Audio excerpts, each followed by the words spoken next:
الحمد لله الذي هدانا للإسلام وما كنا لنهتدي لولا أن هدانا الله ونشهد أن لا إله إلا الله وحده لا شريك له ونشهد أن سيدنا وسندنا وحبيبنا وشفيعنا ومولانا وقائدنا الأعظم والنبي الأكرم والرسول الأفخم محمدا عبده ورسوله لا نبي بعده ولا رسول بعده ولا معصوم بعده ولا إمام بعده ولا أمة بعد أمته وسيد الخلائق والبشر وصلى الله تبارك وتعالى عليه وعلى آله وأصحابه وأزواجه وأبنائه وبناته وذرياته وأتباعه أجمعين وسلم تسليما كثيرا كثيرا. أما بعد قال الله تبارك وتعالى في القرآن الكريم أعوذ بالله من الشيطان الرجيم بسم الله الرحمن الرحيم محمد رسول الله والذين معه أشداء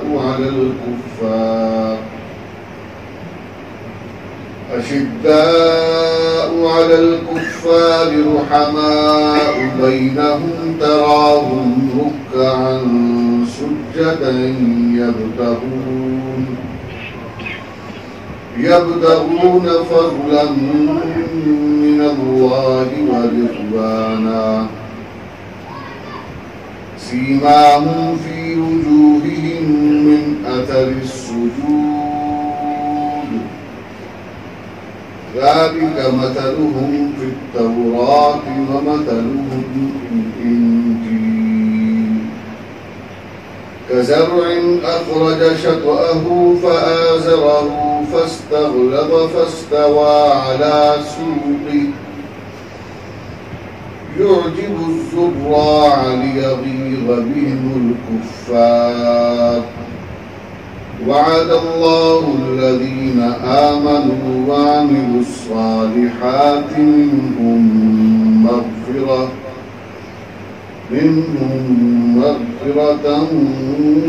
وأجرا عظيما. صدق الله العلي العظيم وبلغنا رسوله النبي الكريم ونحن على ذلك لمن الشاهدين والشاكرين والحمد لله رب العالمين.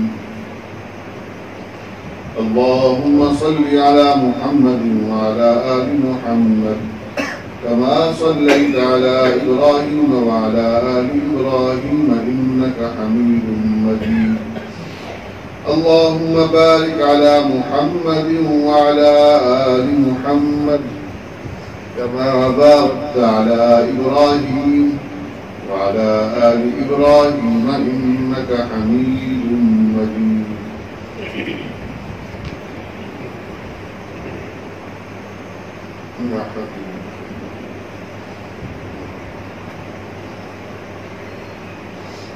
انتہائی واجب الاحترام سامعین عزیز وقار،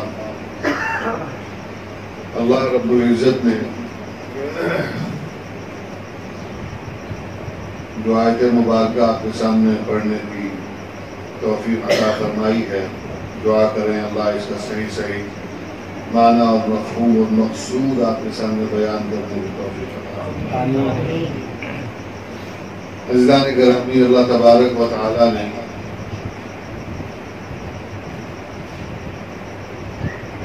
اپنے پیغمبر اور نمائندے محمد کریم علیہ تحیت و تسلیم کو حق کا نمائندہ بنایا۔ اللہ حق ہے اور محمد حق کے نمائندہ ہے۔ رب ذوالجلال نے قرآن مجید میں اعلان فرمایا، محمد الرسول اللہ والذین معہ، محمد اللہ کے رسول ہیں یعنی حق کے نمائندے ہیں، اور جو ان کے ساتھ ہیں۔ ان کے ساتھ کون ہیں؟ صحابہ۔ کون ہیں؟ صحابہ۔ اللہ رب العزت نے نشانیاں بیان فرمائیں کہ جو حق کے نمائندے کے ساتھ ہوتے ہیں، یعنی جو حق والے ہوتے ہیں اور حق کے ساتھ ہوتے ہیں، ان کی نشانیاں کیا ہوتی ہیں؟ اشداء علی الکفار رحماء بینہم۔ اس سے کچھ پہلے دو باتیں اور۔ قرآن مجید فرقان حمید میں رب ذوالجلال نے اعلان فرمایا، اعوذ باللہ من الشیطان الرجیم، لا يستوی منکم من انفق من قبل الفتح وقاتل اولئک اعظم درجة من الذین انفقوا من بعد وقاتلوا وكلا وعد اللہ الحسنى۔ صدق اللہ العظیم۔ یہ دو باتیں پہلے اس لیے ضروری ہیں کہ رب ذوالجلال نے فرق مراتب درجہ بندی، اس کے اندر تو تفصیلی بات بیان فرما دی، تفصیلی ذکر کر دیا اور نشانیاں بتا دی، لیکن ان نشانیوں والوں بھی اللہ نے کچھ فرق رکھا ہے۔ فرق مراتب جسے کہتے ہیں، درجہ بندی، رتبے کا فرق، مقام کا فرق، بعضوں کو پر فوقیت دی ہے۔ یہ تو اللہ تبارک و تعالیٰ نے انبیاء اور رسولوں کے متعلق بھی کہا کہ ہم نے بعضوں کو بعضوں پر فضیلت دی ہے۔ اسباب فضیلت کیا ہے؟ دینے والا تو اللہ ہے، لیکن اس آیت مبارکہ میں پتہ چلتا ہے کہ دراصل وہ کیا چیز ہے اور وہ کیا کیفیت ہے جو مرتبے میں ایک کو دوسرے سے الگ کرتی ہے۔ فرمایا لا یستوی منکم من انفق من قبل الفتح وقاتل، برابری نہیں کر سکتے تم، منکم تم میں سے کوئی بھی، من انفق من قبل الفتح وقاتل، جنہوں نے فتح مکہ سے پہلے اپنا مال خرچ کیا، وقاتل اور اپنی جان لگائی، کس راہ پر؟ اللہ کی راہ پر، اللہ کے نبی کی بتائی ہوئی راہ پر۔ فرمایا اولئک اعظم درجۃ من الذین انفقوا من بعد وقاتلوا، یہی لوگ ہیں کون؟ اعظم درجہ، جن کا درجہ بہت بڑا ہے۔ اور یہ بات یاد رکھیے، منکم سے مراد ہم سب تو ہیں ہی، لیکن جس وقت یہ آیت نازل ہو رہی تھی اس وقت اور خاص طور پر من قبل الفتح کا ذکر کر کے رب ذوالجلال نے اسی دور کے بعضوں کو بعض سے الگ کیا۔ فتح مکہ سے پہلے والے کون ہیں؟ صحابہ ہی ہیں نا، جنہوں نے فتح مکہ کے بعد اسلام قبول کیا، وہ بھی صحابہ ہی ہیں۔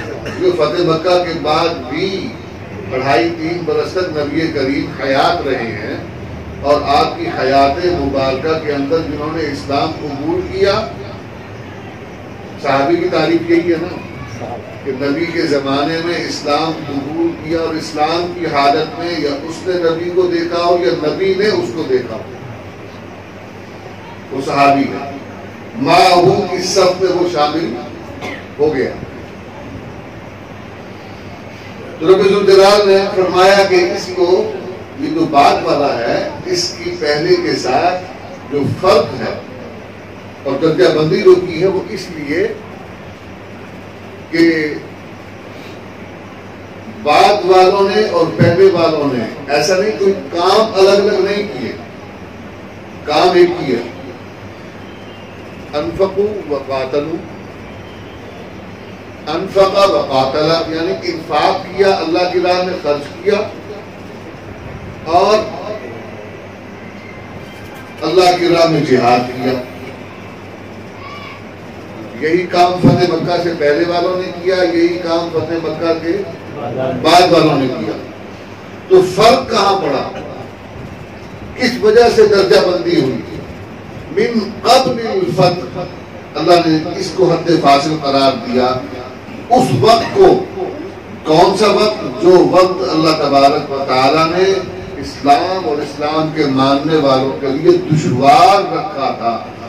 دشوار وقت میں، مشکل وقت میں جو محمد کریم یعنی حق کے ساتھ کھڑے ہوئے، ان کا درجہ بعد والے اس کا مقابلہ نہیں کر سکتے. کیوں؟ کسی بھی طرف آپ چلے جائیں، کسی بھی دنیا کے کونے میں چلے جائیں، جو مشکل وقت میں آپ کا ساتھ دے اس ساتھی کی برابری دوسرے نہیں کر سکتے. اور اس صف کے اندر سب سے اوپر جو نام نظر آتا ہے وہ ابوبکر صدیق کا، سب سے اوپر. نبی کریم علیہ الصلوۃ والسلام پر بہت پریشانیاں آئیں، مشکلات آئیں، بہت پریشانیاں آئیں. آپ نے دین کی دعوت شروع کی، لا الہ الا اللہ کا پیغام آپ نے پہنچانا شروع کیا. لوگ مخالف ہونا شروع ہو گئے، وہ جو کل تک دوست تھے دشمن بننا شروع ہو گئے. رشتہ دار جو ہیں وہ رشتے ناطے توڑنے پر آمادہ ہو گئے.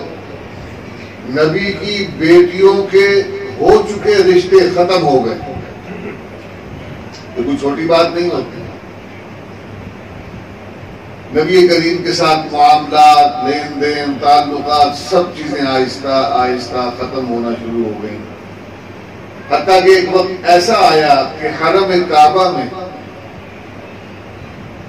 محمد کریم کی دعوت کی وجہ سے ان کے مخالف بن جانے والوں نے انہیں زد و کوب کرنا شروع کیا، پکڑا، مارا، پیٹا. اور جب تشدد کر رہے تھے اسی اثناء میں سیدنا علی المرتضیٰ کرم اللہ وجہ الکریم خود فرماتے ہیں کہ اس روز کسی کی ہمت نہیں پڑ رہی تھی کہ آگے بڑھے اور آگے بڑھ کر محمد کا ساتھ دے اور ان کے ساتھ کھڑا ہو، سوائے ایک نفس کے جو اس روز آگے بڑھا اور اس نے محمد کریم کا ساتھ دینے کے لیے مارا بھی اور مار کھائی بھی، وہ ابوبکر تھا. واحد نفس. یہ کون کہہ رہا؟ خود علی المرتضیٰ نے فرمایا.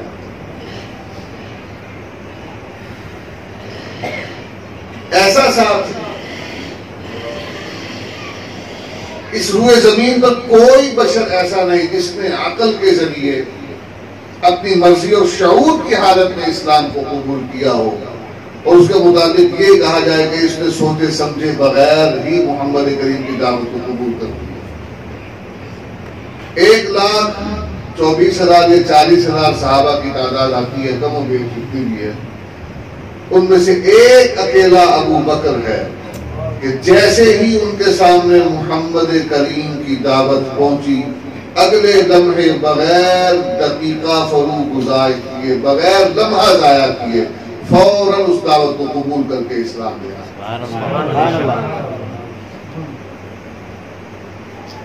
علماء نے مورخین میں یہ لکھا ہے کہ پہلی دعوت جن کو ملی وہ سیدہ خدیجہ الکبریٰ ہے اور پہلا اسلام قبول کرنے والا فرد وہ انہیں کو کہا جا سکتا ہے.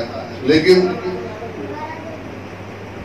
خدیجہ الکبریٰ بیوی ہیں، علی المرتضیٰ چچازاد بھائی ہیں، زید بن حارثہ غلام ہے اور متبنہ ہے، آزاد مردوں میں، باشعور مردوں میں، باحیثیت مردوں میں، عرب معاشرے میں اب یہ جداگانہ حیثیت رکھنے والے افراد میں ابو بکر وہ پہلے ہیں جن کے اسلام قبول کرنے سے اسلام کو نفع ہوا اور طاقت بنی۔ اور یہ تقسیم الگ کی جاتی ہے کہ عورتوں میں پہلی خدیجہ ہیں، بچوں میں پہلے علی ہیں، غلاموں میں پہلے زید ہیں، اور آزاد مردوں میں پہلے ابو بکر صدیق۔ لیکن باقی سب کو ایک طرف رکھا جائے، اسلام کو تقویت کی بات آئی، مال خرچ کرنے کی بات آئی، اللہ اکبر، ابو بکر صدیق کو اللہ تبارک و تعالیٰ نے بہت مال عطا فرمایا، بہت مال عطا فرمایا، لیکن آپ نے اپنے مال کو اپنے قبضے میں نہیں رکھا، محمد کے اشارے پر قربان کرا۔ اللہ تعالیٰ کو پسند ہے کہ انسان آزاد ہو، انسان کا غلام رہنا اللہ کو پسند نہیں۔ ابو بکر صدیق رضی اللہ تعالی عنہ نے انسانوں کو آزاد کروایا، اپنا مال انسانوں کی آزادی کری، بالخصوص مسلمان جو غلام تھے لیکن اسلام قبول کر چکے تھے۔ یہ بھی نبی کریم علیہ السلام کی نبوت کی سچائی کی ایک دلیل ہے کہ جو پیشین گوئی آپ کے متعلق کی گئی ہے پچھلی کتابوں میں، ان کے اندر یہ علامات میں شامل ہے کہ معاشرے کے پچھے ہوئے طبقے کے لوگ اولاً آپ پر اسلام لائیں، ایمان لائیں، اس لیے کہ آپ ان کے دکھوں کا مداوع لے کر سامنے آئیں گے، ان کی غربت کا، ان کی کمزوری کا علم لے کر اٹھا کر آپ باہر نکلیں گے، آپ کمزوروں کی آواز بنیں گے، ناتوانوں کا بوجھ اٹھانے والا بنیں گے۔ اس وجہ سے معاشرے کا پسا ہوا طبقہ اور کمزور طبقہ جو ہے وہ آپ کی طرف متوجہ ہوگا اور جلد آپ پر ایمان لے آئے گا۔ یہ آپ کی نبوت کی سچائی کی دلیل ہے۔ غلاموں میں ایک بڑی تعداد تھی جنہوں نے آپ پر ایمان قبول کیا، اور چونکہ ابھی انسان بکتا تھا اور معاشرے کے اندر مسلمانوں کو طاقت نہیں تھی کہ ایسے قوانین کو نافذ کیا جائے، تو اللہ نے ابھی قوانین دیے بھی نہیں تھے،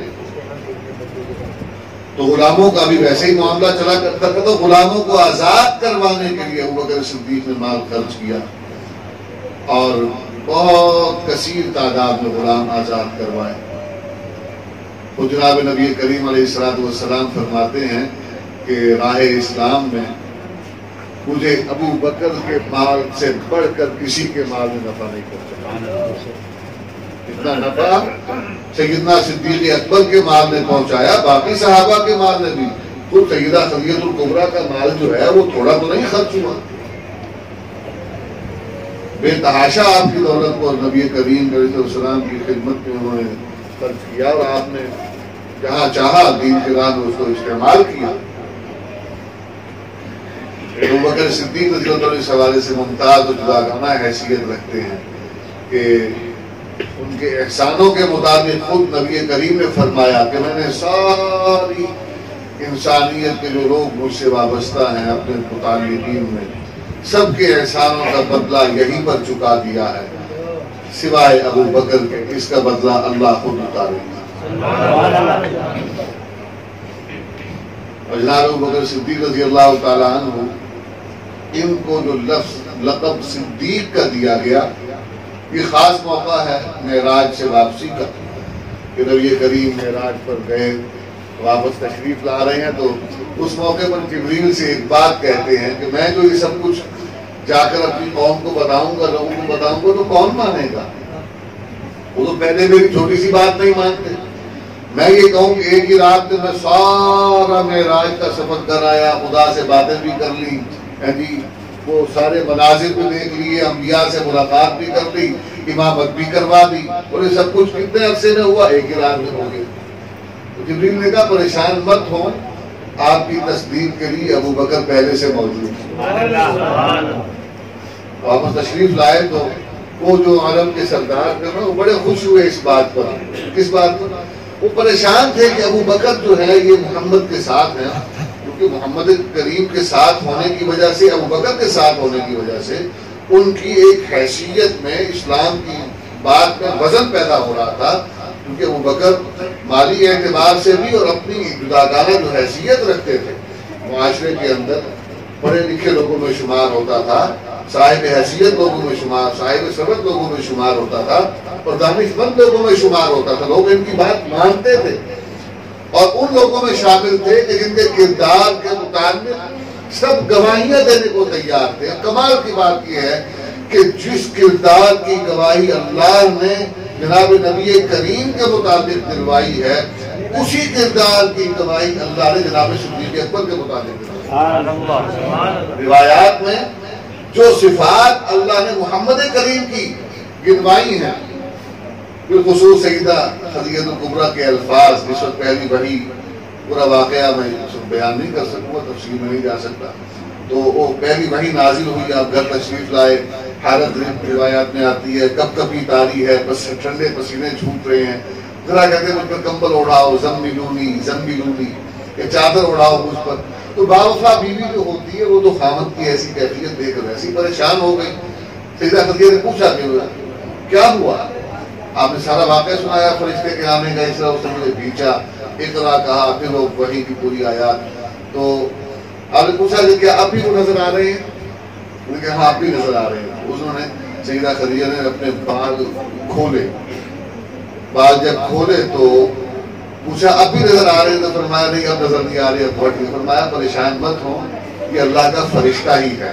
اگر یہ شیطان ہوتا تو یہ ابھی کھڑا رہتا، کیونکہ جب عورت بال کھولتی ہے تو یہ مرد اور عورت کے مابین قربت کے لمحے ہوتے ہیں، اور اللہ کا فرشتہ جو ہے وہ حجاب کر کے ہم سے الگ ہو گیا. اگر شیطان ہوتا تو یہ کھڑا رہتا.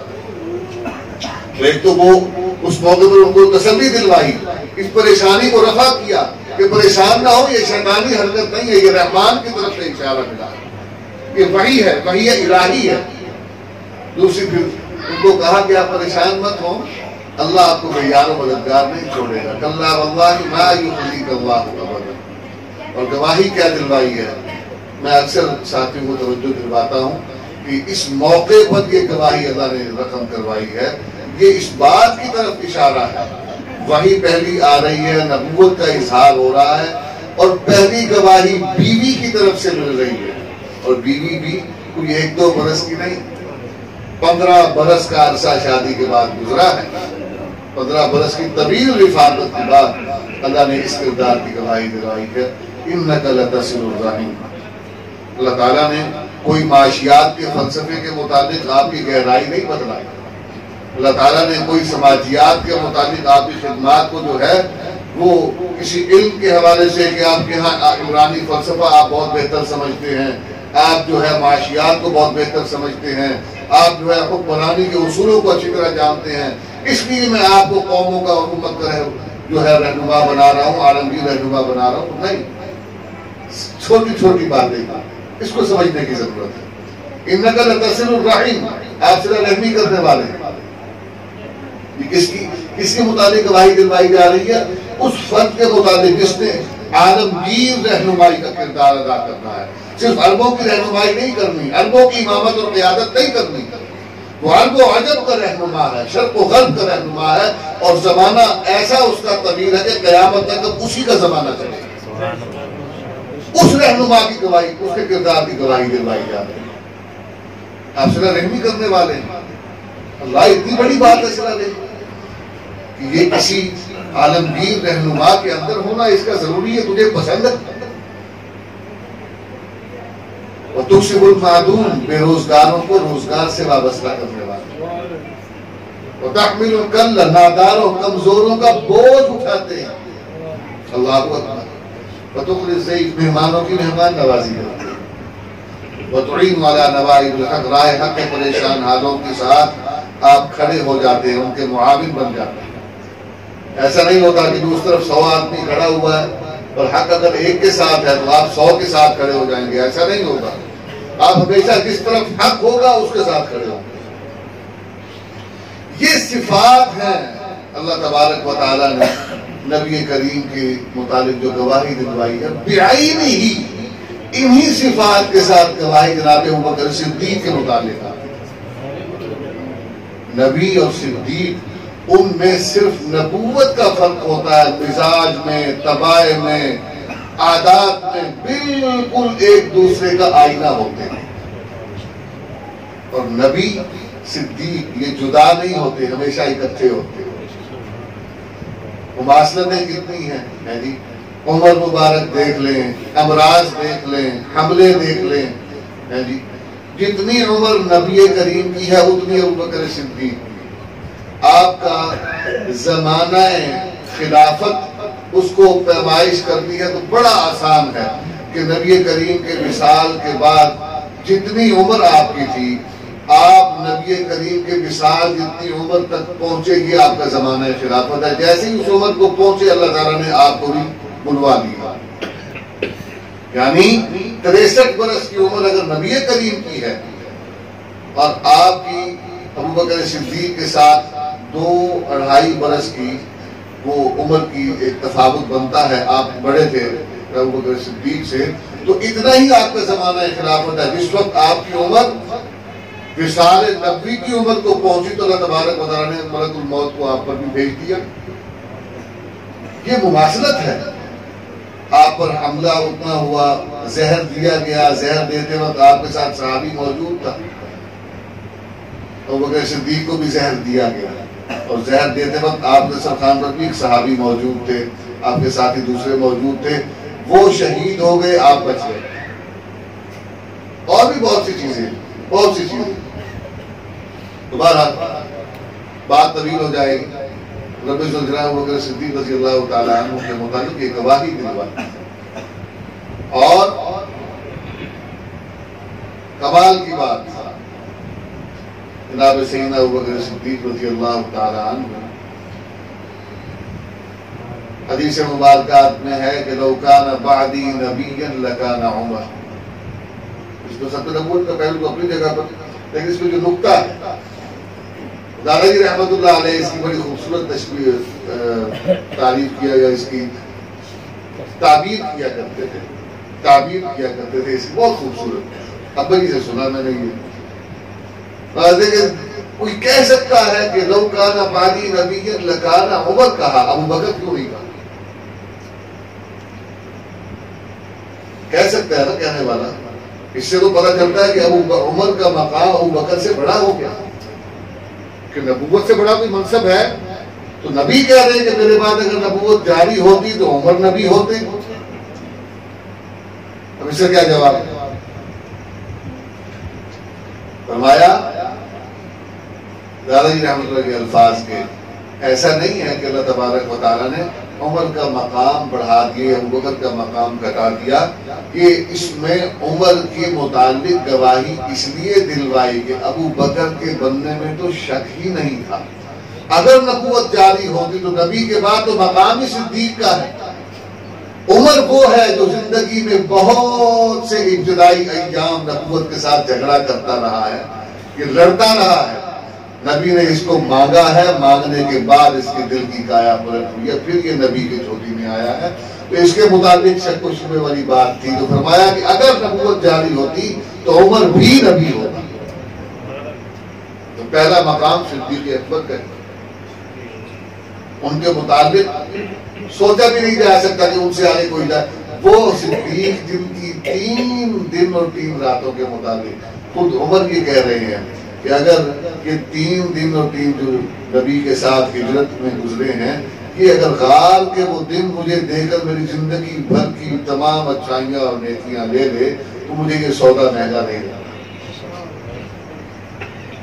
تو کیسے اس شخص سے بڑھ سکتا ہے کوئی اور؟